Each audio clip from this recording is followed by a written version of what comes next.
Hürmetli vatandaş, bugünkü leksiyalarımızı başlayımız.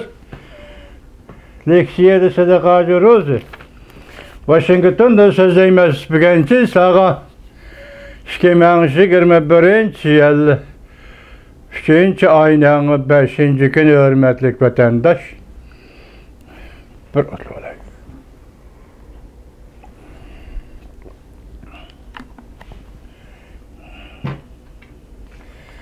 Bugün sizge vaziyetning alayidligi deb naqla qo'ydigan bir jumla vaziyet doğrusida fikrimiz yok.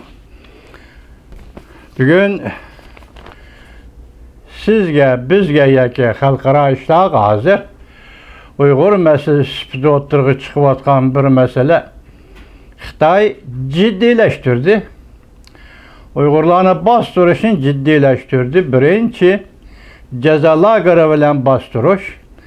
İkincisi mecburi emgek bilen bastırış. Üçüncüsü planlıq tuğut ve mecburlaş bilen bastırış. Üçüncüsü hakaret. İnsana hakaret kılış bilen bastırış. Endi üçüncüsü yeniden kozgalgını hazır. Muşo şekillerinin sırtada tinç ahali. Şundak dep duraylı. Uygur halkı herkes tinç emez. Ceza lagerinin sırtıda, bastırışının sırtıda ücret kütüp turayotgan Uygurlar deyli. Muşu Uygurlarni ichkiri Xitoyga ishiri o'lkaga yetkazish harakati başlandı. 600 ming nafar. Bu qatam yetkazadigan kishi 600 ming nafar Uygur ekan.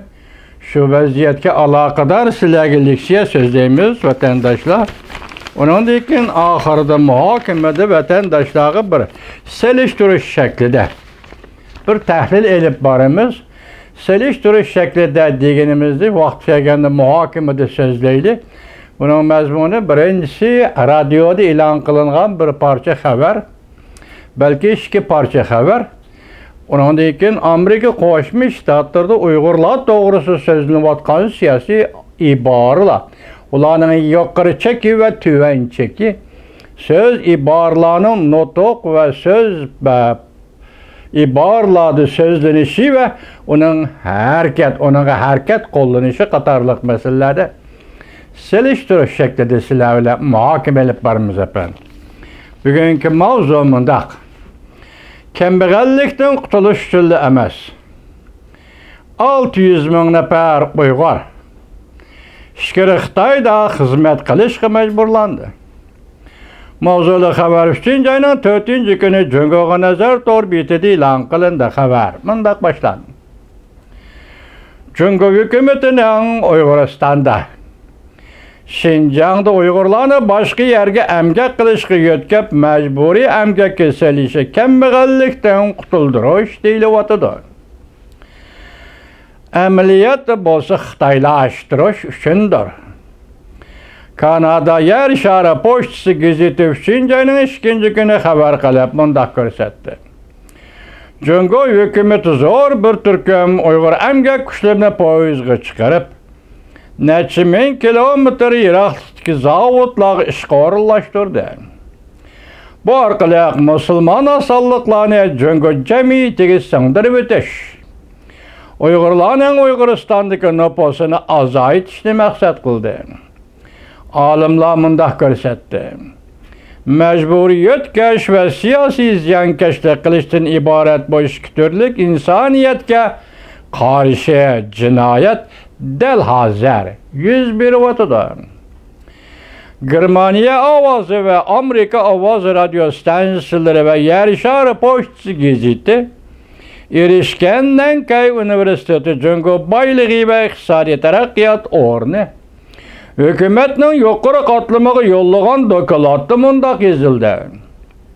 Uyg'urlarni ve musulmon asonliqlari chet yaqinlarga yetkazib ketish Uyg'uristonda zich o'ltiraqlashgan Uyg'urlarni shalanglashtirish, ularni o'zgartirish, Xitoy jamiyatiga singdirib o'tish ve Uyg'urlarni Xitoylashtirishning muhim chorasidir. Dokladda mundaq ko'rsatildi. Bunda çağrı usullarını işletkende Uygurlarının yaşaş muhitining o'zgarishi bilanla xizmat va emgak jarayonida ularning iddiyasi, tonishi va bilishi, qimmat va dunyo qarashlari butunlay o'zgarib ketadi. Bu Xitoyning plani Nankay universiteti yuqori hukumatga yo'llayotgan doklad. Doklad yana mundaq tilg'ilindi. Nankay universitetining dokladida emgak kuchi hisobida yo'tkab ketish, Şinjan'da az sonliq millatlarning nomrodligi va oilasiga aktiv ta'sir ko'rsatdi. Ularning oila kerimini oshirdi, ularning iddiy ko'z qarashlarini yuqori ko'tardi. Millatlar o'ltiraqlashgan oilalarning muqimligiga foydali siyosiy, iqtisodiy va ijtimoiy nishonning birligini ishga oshirdi. Bu Nankay universitetining dokladdagi safsatasi. 2020-yılı 9. ayda Cungur Davlat Mahkemesi işhanesi tarqatgan Şinjan'da emgakka o'rinlashtirish kapolatnomasi Aqtaşlıq kitabida mundaq ko'rsatildi. 2014-yildan beri bir necha 100 ming kishi kerimi yuqori bo'lgan ichkari o'lkalarga yo'tkab ishga o'rinlashtirildi. Şinjan'da Müstemlik Uyg'uristonda bo'lsa bu kishilar ehtiyojga qarab tarbiyalanmoqda. Avval tarbiyalash anda emgak kuchlarini sirtqi yo'tkash prinsipi, davlat tilini qanot yaydirish, rivojlantirish, qonun bilimlarini o'rgatish, shahar turmushi savodi va emgak iqtidori qatorliq larni asosi mazmun qilib tarbiyalash. Bir nafar tadqiqotchi Kanada Yer shari pochta gazetiga mundaq ko'rsatdi. Hukumat tashkillagan emgak kuchlarini ichkari o'lkalarga yo'tkash navbati hozir 600 ming nafar Uyg'ur va boshqa musulmonlar Jungoning ichkari o'lkalariga xizmatga yo'tkaldi. Davomini anglaysiz, vatandosh.